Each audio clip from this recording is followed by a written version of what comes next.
The White Party to me will always be known in my book as the Shite Party.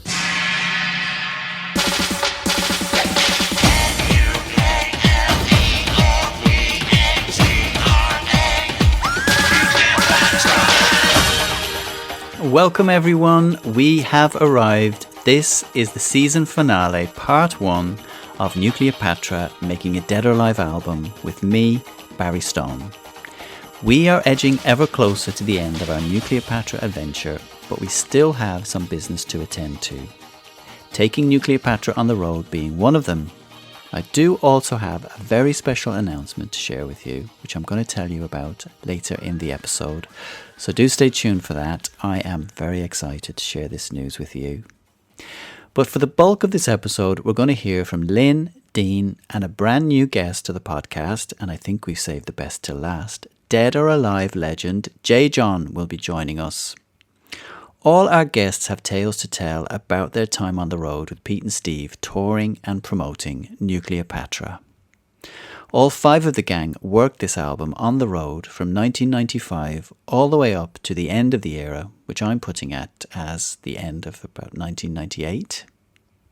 They travelled the world promoting the album, taking in America, Australia and Europe, but it all started in London back in June 95 when Jay joined Pete, Steve and Dean on stage for the very first time at a monumental performance in Victoria Park, London at that year's Gay Pride event. Lynne told me that it was that moment she felt that something was happening, the beginning of a brand new era, and this is what we're going to discuss later this episode. But before we get to that, we are going to finally hear from someone who was on stage with the band from that monumental gig in 95 onwards, Mr. Jeyjon. My first ventures out into Clubland would have been in or around 92, 93, when I first started going out with Julian Gingell, my production partner. Julian introduced me to places like Bang at LA2, which went on to become GAY. There was a great midweek night called ABBA, run by Fat Tony at Bar Industria in Hanover Square, which we loved going to. Another one I remember quite vividly going to around this time was a night called Sex at the Café de Paris in Leicester Square, which is where I first remember seeing Jeyjon. Jay was all around town at this time and a regular at various club nights. Although I'd seen him out, we never spoke, but he did make a big impression on me as he had such a strong look, was definitely a head turner. I had a good old chinwag with Jay about his time in the band, but we started back at the beginning and Jay told me about the times he first spotted Pete out and about in Clubland. I think the first time I saw him out, he had the long curly hair all on one side and he had a sequined mother of pearl jacket with jeans and cowboy boots. This is kind of more the Fan the Flame look then. Yes, absolutely. It was before Nukleopatra and the Bangs, and he had white cowboy boots, and I just looked at him and thinking, wow, he looks amazing. And then he'd smile, say nothing, give me a nod and walk off. And I've just been thinking, does he like me? Does he not like me? Yeah. Dare I say anything? Do I not say anything? Around the time Jay was spotted, Pete and Lynne were themselves regularly out on the scene. Where were the places that you liked to frequent in the 90s? Can you remember? If you were there, you don't remember. There was a lot. I don't know, the 90s, it all blurs into one decade for me. Jason told me Fred's was one. I remember Fred's going to was more with you guys. late 80s, really, and probably early 90s. But there were different clubs, weren't there? There was, in the 90s, we'd go to places like Subterranea, Quiet Storm, Kinky Glinky occasionally. Yeah. There would be and Studio 94 where we met Jay. I used to see him at Quiet Storm and I'd see him at Subterranea, but we knew each other, but we didn't know each other. Pete would say to Lynne, I saw that gypsy boy again last night. So I used to have long black hair, earrings, leather outfit. Well, we'd seen him around. He was very eye-catching. And, for the nod. When you first started seeing him out, and obviously you knew who he was, had you been a massive fan? Oh, I just thought it was absolutely amazing because it was just something about him that his style, his voice, his imagery was just on point. And then it was, we'd see him in town or we'd see him in Vivian Westwood. I was trying to just be cool because it's Pete Burns, you know what I mean? But then we started going to this club. We hadn't been out in a while, and we saw a familiar face, and it was Jay. We met and he shouted something in my face, and I just looked at Lynne and said, "Do you want to teach your husband some manners? And when he's got them, come and say hello." Yeah. But it worked. And within 2 weeks, I got a call from Steve saying, "Pete wants you in the band. Can you play anything?" And I went, "No." He said, "Well, what we will do, you'll come over, we'll have dinner, I'll take you in the studio and I'll teach you how to play the pads. And then, can you sing?" I said, "I could hold a note," but I was like blagging it really, to be honest. Steve had begun organising gigs for the band and was trying out different people who could join him and Pete on stage. As well as Jay, another band member who Pete and Steve had commandeered was good friend Dean Bright.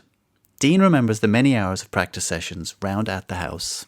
We had to rehearse, to go around to the haunted house and pretend to be playing our instruments for hours on end, with Steve telling us how to do it. Yeah. Fun though. Yeah, amazing. These gigs were arranged and they needed to fill the stage. So it's like, oh, well, he looks good. They look, let's get them up and do their thing. And it was Jay, Dean and Max.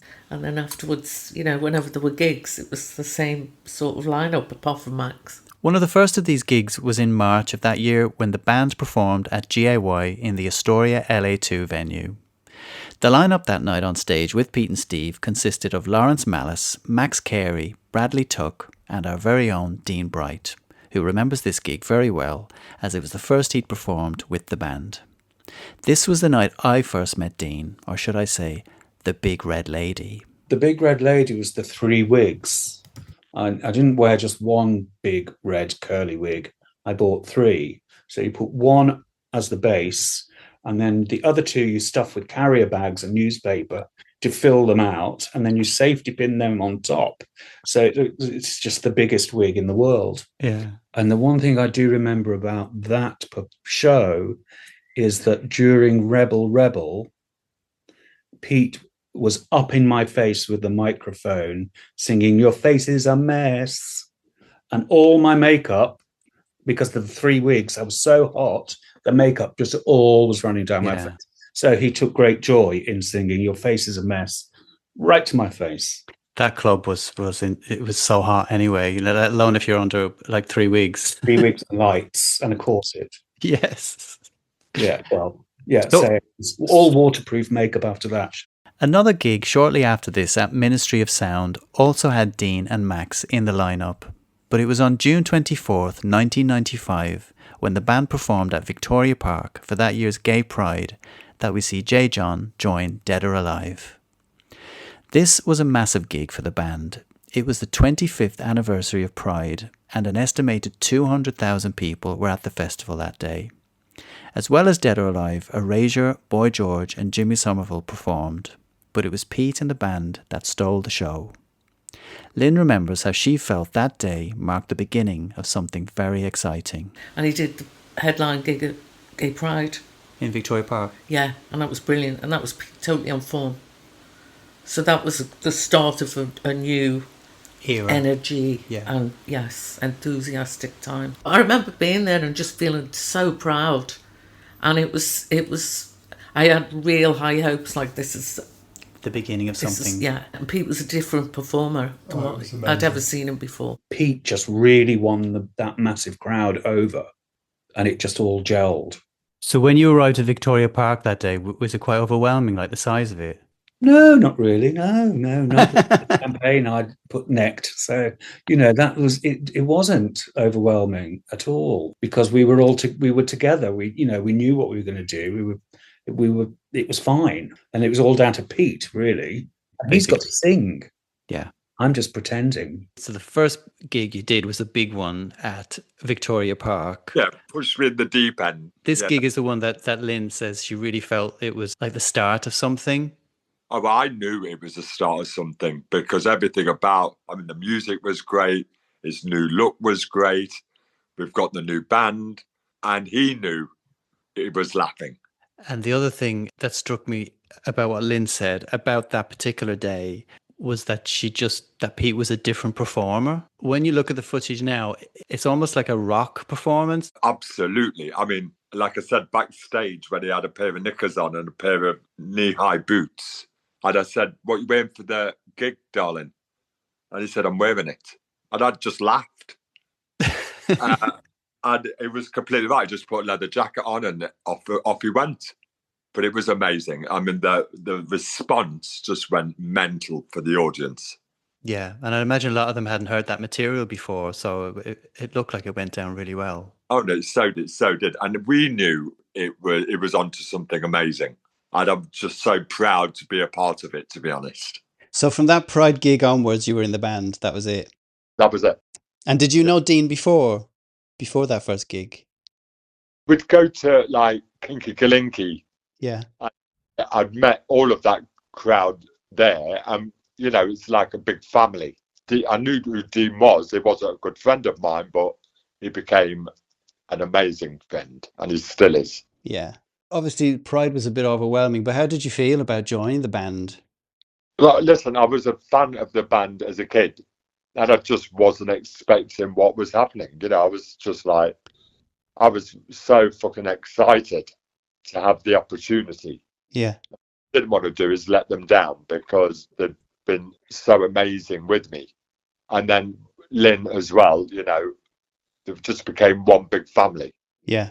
And having that big family that's travelling all over the world, having the best time ever, you couldn't write it. The lineup was now settled, and the band consisted of Pete, Steve, Dean and Jeyjon.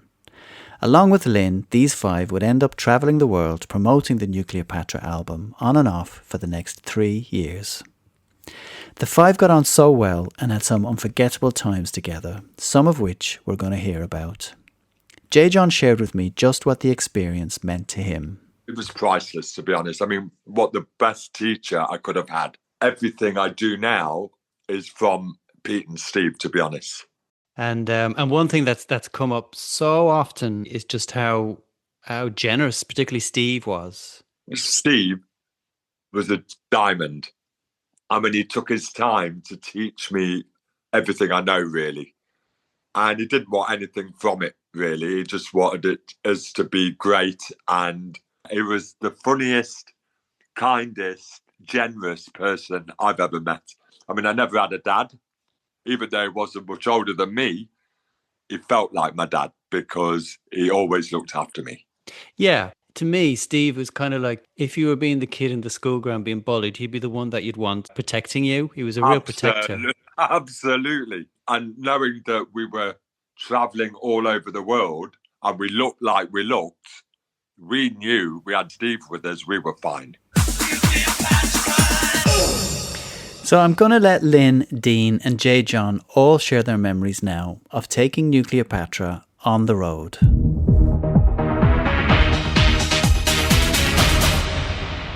Well, you never knew what Pete was going to do. You know, that was what's one thing that kept you on your toes.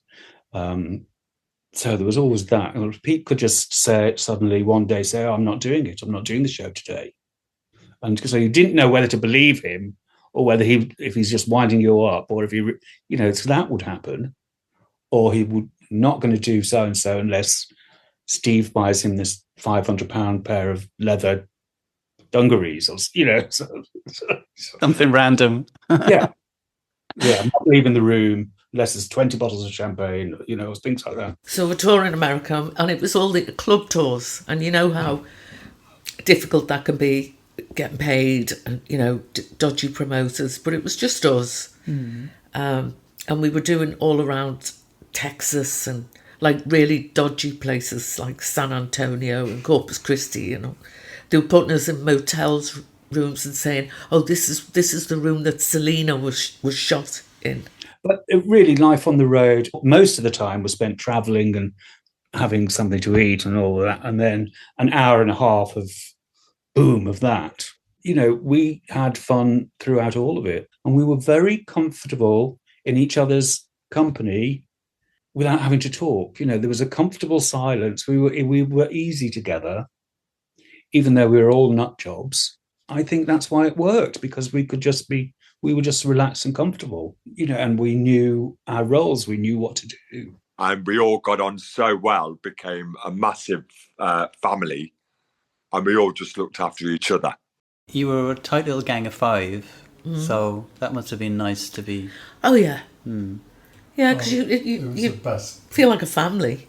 And it was the same previous to that. When you go on the road and there's a group, everyone's experienced the same thing first time. It does create this wonderful... little family vibe, yeah. Steve was mother and father to all of us. Whereas Lynne was like one of the naughty school children, like me and Jason. We could just play around, and Steve let us get away with murder. Look, as we know, Lynne is the funniest person you'll ever meet.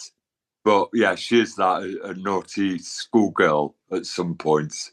But again, I think they just got all the right people at the right time to make this band. But we just had a blast. And like you said, you had Steve there, like organising so much. He would basically he would make sure everything was running smoothly, and he was the dad. Oh, it was always the dad. If you ever had a problem, it was Steve we went to. If you want makeup advice, that's Pete and Lynne. If you want to have a laugh and fun and get naughty, that's Lynne. And Pete would just be Pete. You couldn't get funnier than Pete, to be honest.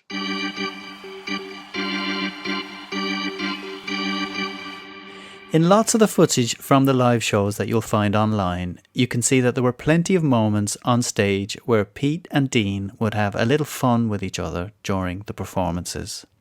This would mainly involve Pete trying to make Dean laugh or do something to get a reaction. I reminded Dean about the performance of Nukleopatra at Victoria Park, where Pete tried to get Dean to laugh. But Dean and Lynne also remember one time where Dean got to get his own back on Pete. Yeah, I do remember him coming right up to me. So then he knew the camera was coming right up as well. That was a performance between ourselves. And this is part of the fun that we had on stage. The interaction was always there. And that made it really special. Dean, one time, on one of the American tours, I think we were in Houston, and Dean had gone out all night, and the next day got all dressed for the gig, and as he was about to go on stage, he revealed to me that he'd had porcelain fangs made.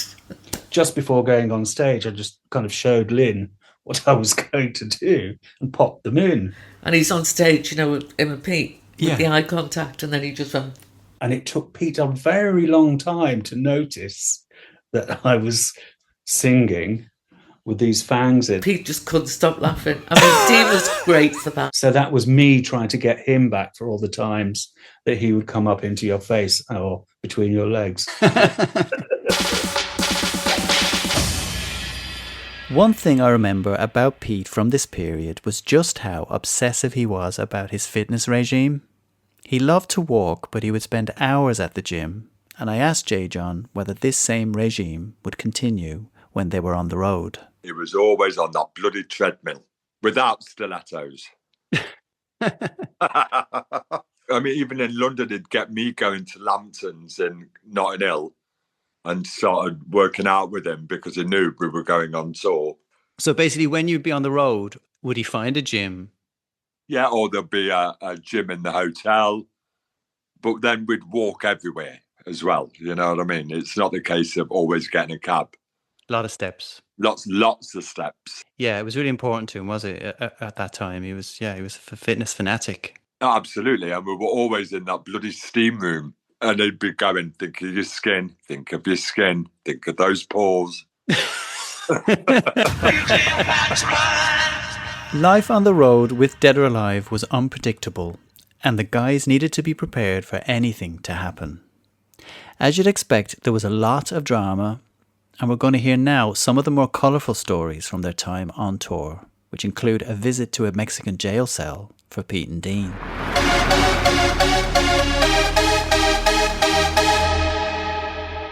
I think we'd had 2 gigs in one place, and then there was 4 or 5 nights before the next one. So we were stuck in this motel hotel in the baking heat on the Mexican border. Of course, I made friends with the promoters, and they'd mentioned this place called Boys Town, which we thought, in our mind, that was naked go-go boys dancing on tables, to entertain us. And so Pete and I, at the end of one of the shows, had a word with these guys to take us to Boys Town, which we didn't realize was across the border into Mexico. So Pete went to Steve and said, can we have some money? We want to get some champagne to take back to the hotel, which was a lie. And then we got in the car with these lads and we crossed the Mexican border to go to Boys Town. When we got there, it was a disused kind of Butlins kind of holiday camp with female prostitutes hanging out in the doorways. So it was Boys Town in the sense that boys would go there to find a woman for the night. Yeah. So we still insisted on having a drink there. Pete and I walk into the bar. I'm in the 3 red wigs and Pete's in his see-through body stocking. And it was full of Mexican transsexuals and drag and women, and it was rough. So we didn't stay very long. We had a drink and then we headed back. And going back across the border, the guys said, now, because we didn't have our passports, they said, just if they ask you your citizenship, you just say US. So, of course, I was extremely merry. And when the border asked me my citizenship, I started off on, don't you know who we are? We've just done a show, blah, blah, blah. So we were arrested. Pete and I were arrested. We were behind bars in a Mexican jail. Fortunately, we managed. I mean, Pete was nodding off asleep until we got arrested, and suddenly he came alive. He loved it.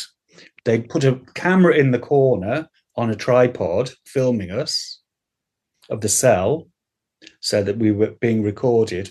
And Pete was begging cigarettes through the bars off the cops. And they phoned Steve, and Steve had to come with our passports to get us out. So that was dicey. It could have been really horrific, but luck was with us. Oh my God. Literally 3 wigs. And the wigs stayed on throughout? Oh yeah. We weren't strip searched or anything. They just, and then so Steve was livid, of course, livid. And he came and got us out. So despite spending a night in a Mexican jail cell, Pete and Dean decided it'd be a good idea to go back to Boys Town for a second visit. This time they took the rest of the band with them for another adventure after they'd been told about something called a donkey show. A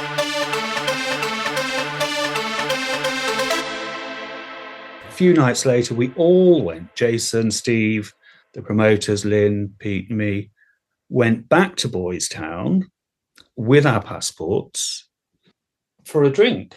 We get over the border and we get to this Boys Town thinking it was something amazing. It was like a truck stop.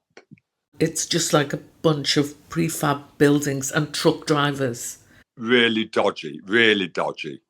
Lynn's holding Link in my arms. As we walk around the corner, she goes, Jace, there's the donkey. That's why they call it the donkey bar. And there was this donkey bar. And you can actually Google it. I'm not making it up. When someone tells you there's a donkey show, you don't believe it. Anyway, we get into this little shack. And it was like 10 Mexican dollars to all get in with the 3 margaritas thrown in.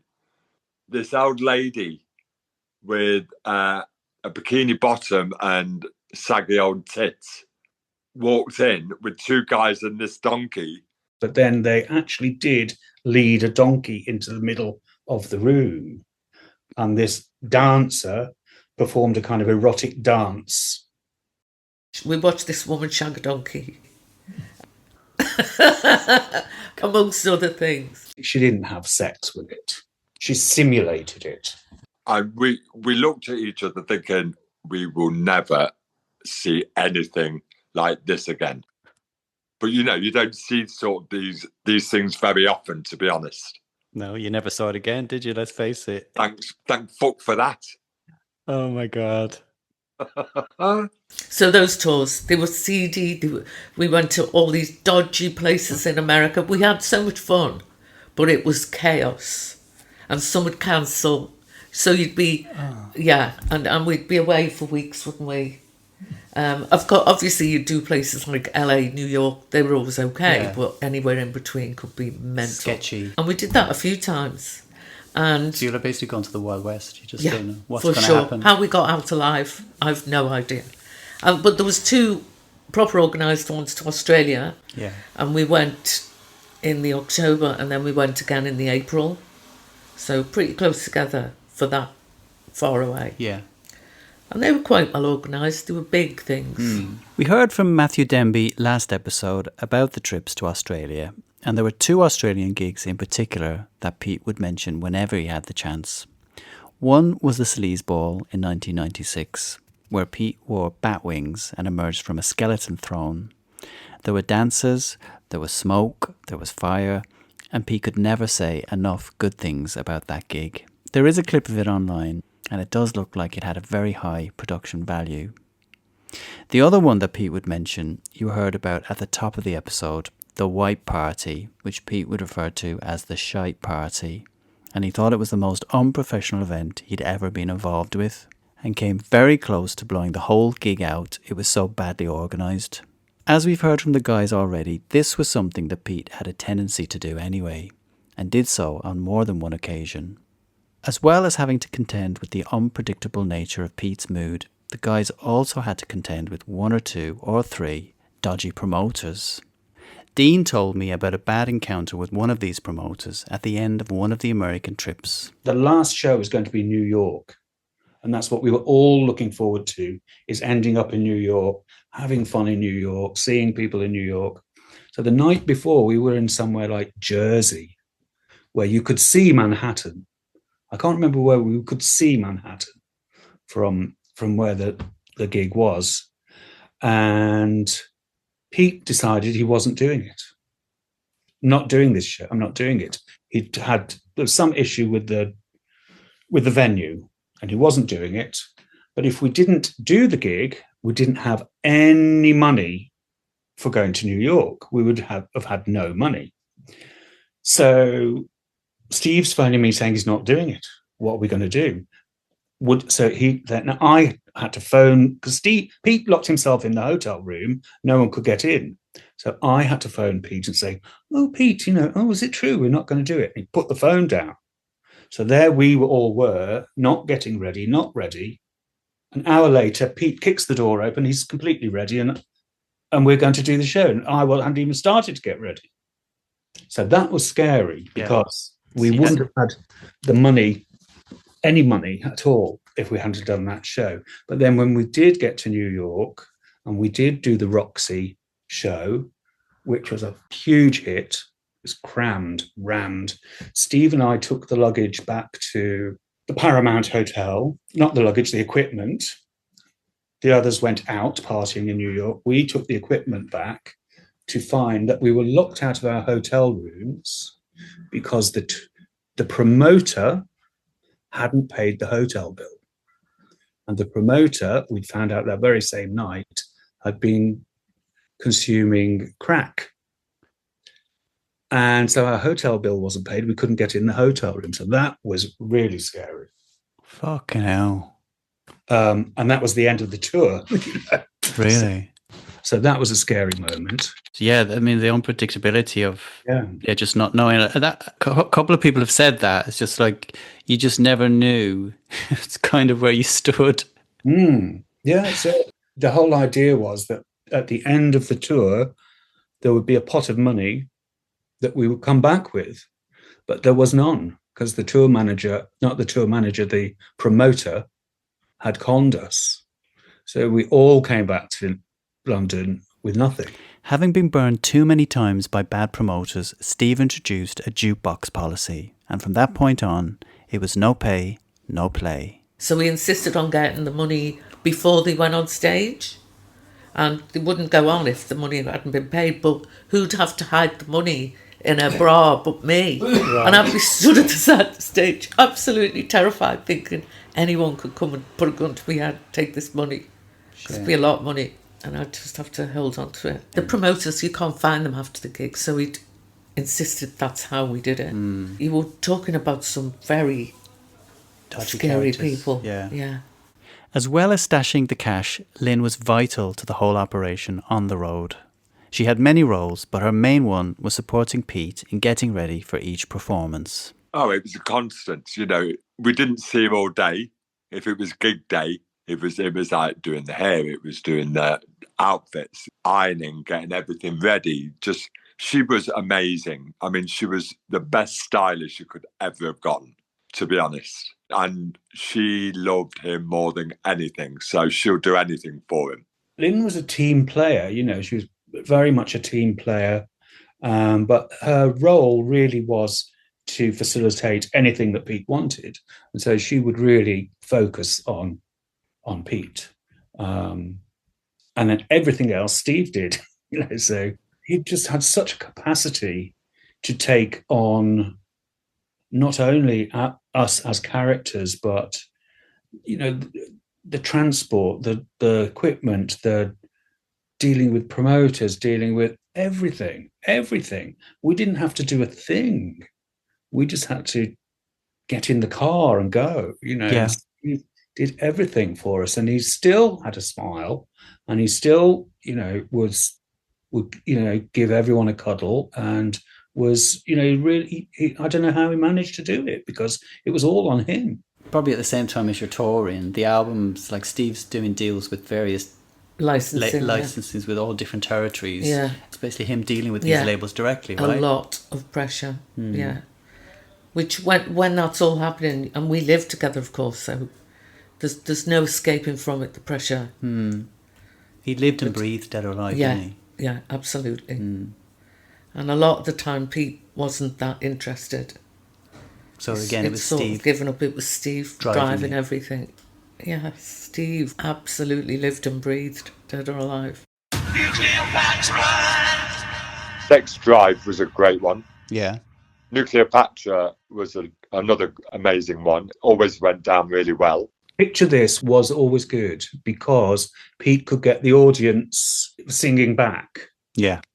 And they knew that song. They didn't know when it started it was going to be that. It was unexpected, but then everybody kind of knew it. I think they would interact a lot with that. I think International Thing is a great one. But again, all of them were so good. Yeah. You just couldn't believe the response. He'd come out and the crowd would go mental. Yeah. And on top of that, you've got amazing songs. So it was win.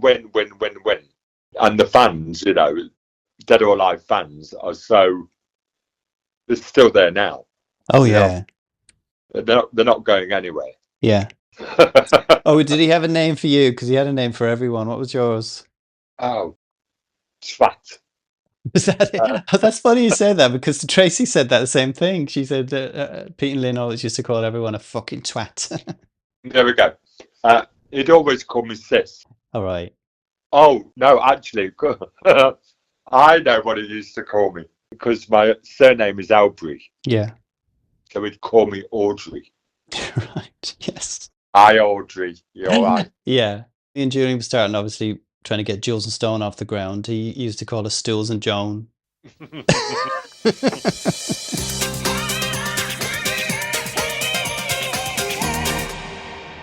I had one final question for each of the guys, and I wanted to know what the rituals were when they'd get to a new venue on the tour. Put makeup on. Yeah. Put a shitload of makeup on and make sure... I'd say you were finished before Pete and Dean, though, right? Yes. Yes. I mean, it was the whole afternoon to get ready, to be honest. And actually, out of Pete and Dean, who did take the longest? About the same. Yeah. But again, you wouldn't see these people for a few hours, and then they'd turn up, and you'd just be like, wow. They were quite serious about it because they were getting ready. We weren't joking about it. They were being absolutely serious. And I'd imagine traveling around places like America, you're visiting some places where there's plenty of folk that might not be that cool with Pete's image. Do you remember any hairy encounters in the daylight hours? Oh yeah, lots, but like Pete gave a fuck. You know what I mean? And what do you look like? Yeah, tell me about when you were touring and you'd get to a venue. What were the rituals? Well, yes, the rituals would be we'd arrive with all of our luggage, never packed light, Peter had 23 suitcases all to himself.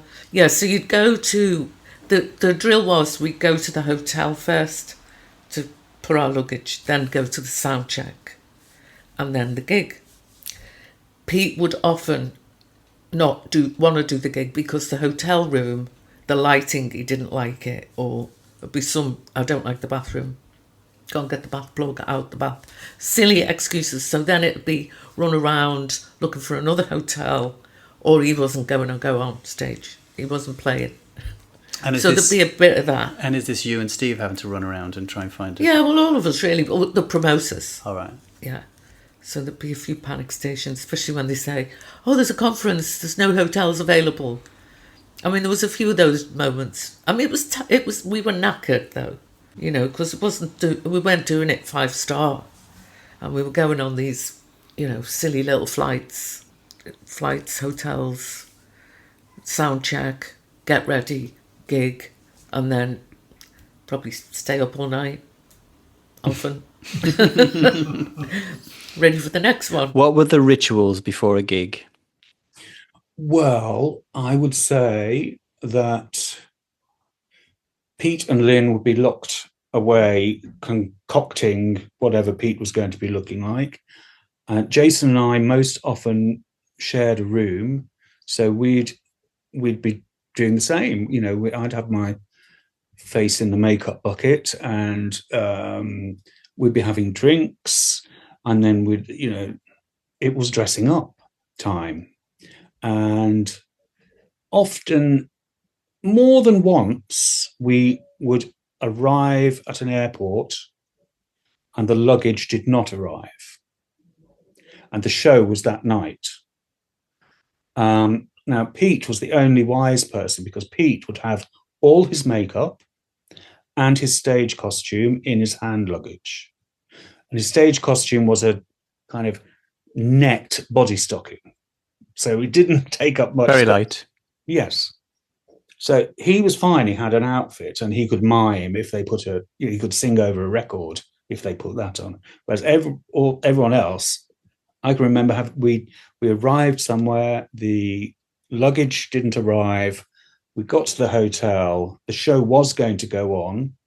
So I just kind of shaved my head thinking I'll shave my head and just have to do it. Like, anyhow, the final minute it got cancelled. But he was fine because he'd got his outfit. He wasn't going anywhere without his makeup, obviously. That's the main thing. Yeah. Going back to what you said about him not, you never knew when to take him seriously, because sometimes he'd say stuff and I would just think it was so funny, but then he wouldn't be impressed that I was laughing because he didn't mean it to be funny. Yes. Yeah. Oh, and he would just outright make things up as well. Yeah. That sounded very, very convincing.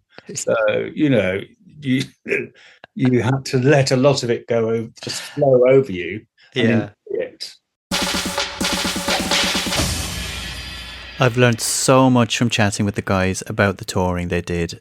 At the time, Pete, Lynne and Steve were off doing these shows. For many of the trips, I'd be house-sitting for them in Notting Hill, looking after the cats while they were away. And I remember how wired they'd all be on their return, when all 5 of them would land back at the house with the mountain of luggage, and I'd hear little bits of the stories from their escapades. But hearing it all now, all these years later, it sounds like they really were stepping into the unknown each time they'd set off on one of those tours. I know there's plenty of you who actually got to experience some of the shows, so I'm sure you've all got your special stories about the night you saw the band. For those of you who didn't, how lucky are we to have all the footage that exists online of some amazing performances Pete and the band gave us throughout the Nukleopatra era. The final word I'm going to leave to Lynne, who reflects on the highs and the lows of her time touring with the band. It was stressful. It was tiring and stressful because you never knew what was going to happen. It was quite chaotic. And depending, even the gigs, because they were only small gigs, done in clubs mainly. And it was down to the organisation of the promoters, how smooth it was going to go. Some places were bigger than others. So it was always stressful. You never really knew. But we didn't have a tour manager. We didn't have anyone to do any of that. We were just winging it, really. Did the cases go missing one time? Or basically the equipment didn't arrive to it? I vaguely remember that. Could that probably happen more than once? Right. So that was the sort of thing you were up against. And we were having to deal with it. There was one event when we were in Corpus Christi. It was the Selena Motel one.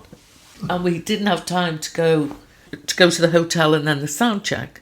So I was left with the task of taking all the luggage to the hotel. I had a driver, obviously, and I went to check out the hotel, and my job was to make sure that it was decent enough. It so wasn't. But I had no way of communicating. It was before cell phones, and I had no way of contacting them at the sound check, and the driver was about to leave me in the middle of nowhere with 23 pieces of luggage. I was crying. Anyway, he took pity on me and drove me to the venue, and it was in some shopping mall, as I remember. The venue? Yeah. It was like in a weird sort of shopping mall venue type thing. All yeah. right. And I felt like, the scene in The Graduate when he's banging on the glass windows. And I'm there at like the service part. Yeah. And they couldn't hear me because the music was playing really loud. And I'm like this. Anyway, I think that gig ended up being cancelled because they couldn't find us a hotel. Fucking hell. But the place they put us in, seriously, it was like a serial killer would jump out the wardrobe. Yeah. It was scary. So you needed to escape to the donkey bar. And that would be the sort of thing that it'd be on me, this wardrobe. Oh my God. The one-woman glam squad. Yeah, it was just so exhausting is what I remember though. Fun, great, some great times. But a few years later when you start to process it, you think, God, how did we do it?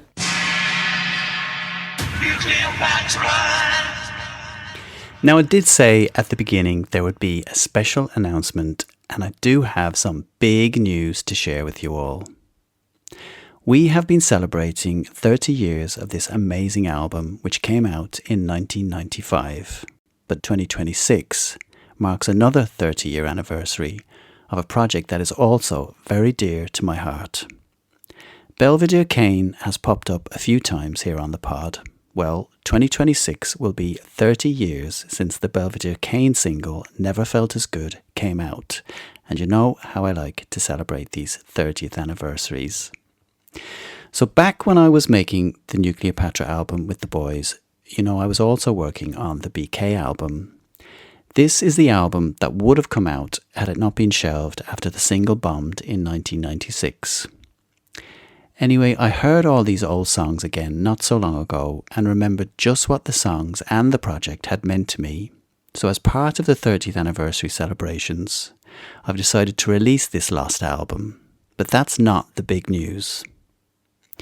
In putting it all together, because I basically needed to do a bit of tweaking before it could be released, I became aware of a verse Pete had written and that we recorded for Nukleopatra, which was never used. Now, Pete was pretty frugal with his lyrics and would generally only write what was needed and no more. So I had completely forgotten that one of the songs on Nukleopatra did have a verse that got discarded. When I heard Pete singing these lines, his voice sounded so strong, I immediately thought, how amazing would it be to write a new song around this vocal? Using everything I learned from working with Pete and Steve, I set about creating a brand new track centred around these lines that Pete had written and sung. I really wanted the new song to carry the spirit of Dead or Alive, and I'm so happy with how it's turned out.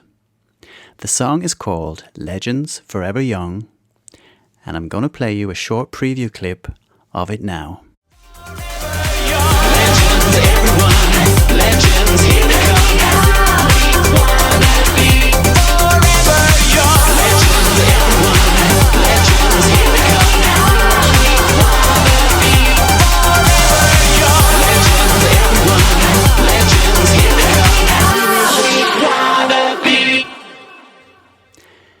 Belvedere Kane with Dead or Alive, Legends Forever Young is track 1 on the Belvedere Kane album, which is called Such Trying Times.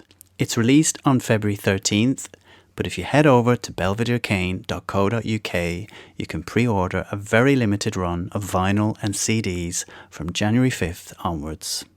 And in our final episode next time, I'm going to be joined by the two people that helped me write it, Julian Gingell and our good friend Hannah Robinson. We're going to talk about how we set about making this brand new song from a long-forgotten vocal of Pete's recorded over 30 years ago. It's new music, folks, and I can't wait for you to hear it in full. Also coming up next time in part 2 of our extended season finale and our last ever episode, we are going to be joined by Mr. Peter Oxendale. We heard a little from Peter in our Christmas episode, but the rest of my chat with him is coming up. Even though he wasn't in the room with us when we made Nukleopatra, Peter's music is all over the album. We've discussed his musical prowess many times in the podcast already, and at one point he was actually in Dead or Alive.